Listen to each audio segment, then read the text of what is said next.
किसी ने बड़ी कमाल की बात कही है कि हम दिए को फूंक मार के बुझा सकते हैं मगर अगरबत्ती को नहीं, क्योंकि जो महकता है उसे कौन बुझा सकता है और जो जलता है वो तो खुद ही बुझ जाता है।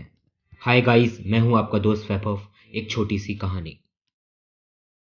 ये कहानी एक ऐसी महिला की है जो रोजाना मंदिर जाती थी। उनका यही डेली रूटीन था। वो अपने सिटी में रहे या गांव चली जाए, जहां कहीं रहे, देश में रहे, विदेश में रहे, उन्हें किसी न किसी मंदिर जाके दर्शन करने होते थे। वो जिस सिटी में अपने मंदिर जाती थी, ऑब्जर्व करती थी काफ़ी कुछ। जब वो पहुंची मंदिर में, उन्होंने देखा कि काफ़ी कुछ गलत हो रहा है। उनसे उस दिन रहा नहीं गया। पंडित जी के पास गई और जाके बोली, पुजारी जी प्रणाम, मेरी एक समस्या, उसका समाधान कीजिए। तो पंडित जी ने कहा, बताइए क्या बात है, हमसे कोई गलती हो गई या किसी ने आपसे कुछ कह दिया? तो उस महिला ने कहा, मुझे किसी ने कुछ नहीं कहा, लेकिन मैं यहाँ आकर देखती हूँ कि यहाँ पे चल क्या रहा है। यहाँ पर नाटक चल रहा है। पुजारी जी ने कहा, क्या हो गया है, क्या बात हो गई? तो महिला ने कहा, मुझे लगता है यहाँ पे जितने लोग आते हैं वो सिर्फ यहाँ आके नौटंकी कर रहे हैं, क्योंकि वो आधे से ज़्यादा टाइम मोबाइल चला रहे होते हैं, भगवान का वीडियो बना रहे होते हैं, फ़ोटो खींच रहे होते हैं, खुद की फ़ोटो खींच रहे होते हैं। वो भक्ति में लीन होते ही नहीं हैं। वो यहाँ पे सिर्फ वो दिखावा करने के लिए आते हैं कि हम मंदिर आ गए।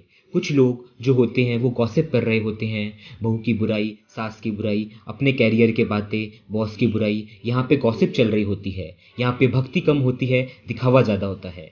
वो महिला अपनी शिकायत किए जा रही थी। पंडित जी ध्यान से सुन रहे। सारी बात खत्म होने के बाद बोले कि एक काम कीजिएगा, आपकी सारी समस्या का समाधान आपको कल मिल जाएगा। आपको बस 2 काम करने हैं। वो महिला बोली, हाँ बताइए क्या काम करना है? पंडित जी ने कहा, 2 काम कीजिएगा। पहला काम तो ये करिएगा कि आप पैदल पैदल मंदिर आइएगा। आपके साधन से मत आना, आपके वाहन से मत आइएगा।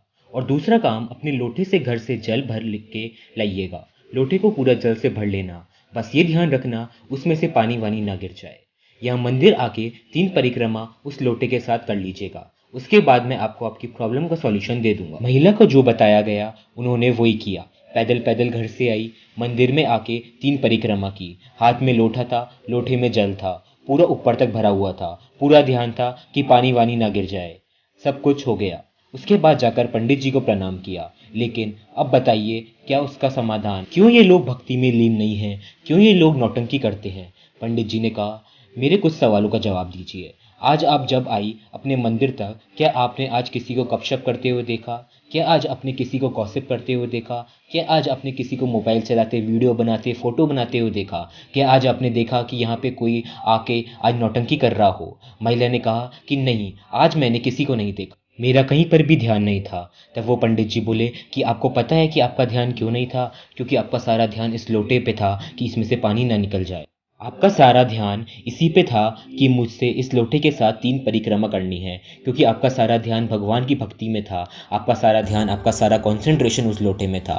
आपने सारी शक्ति भक्ति वहीं लगा रखी थी, इसलिए आपकी आसपास की दुनिया आपकी नज़रों से गायब हो। इसलिए आज आपने पाखंड नहीं देखा। उस महिला को सब कुछ समझ आ गया कि पंडित जी क्या समझाना चाह रहे थे।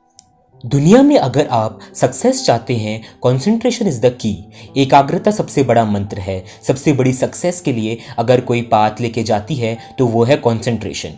कंसंट्रेशन बढ़ाने के लिए क्या करना चाहिए? ये छोटी सी कहानी आपको बताती है कि आप अगर गोल के बारे में सोच रहे हैं तो खाली आप सिर्फ अपने गोल के बारे में सोचिए, बाकी सब सारी बातें अपने आप साइड हो जाएगी। आपका दोस्त वैभव आज की कहानी में यही कहना चाहता है कि कंसंट्रेशन बढ़ाएं, दिखाओ कुछ ऐसा कि दुनिया करना चाहे आप जैसा।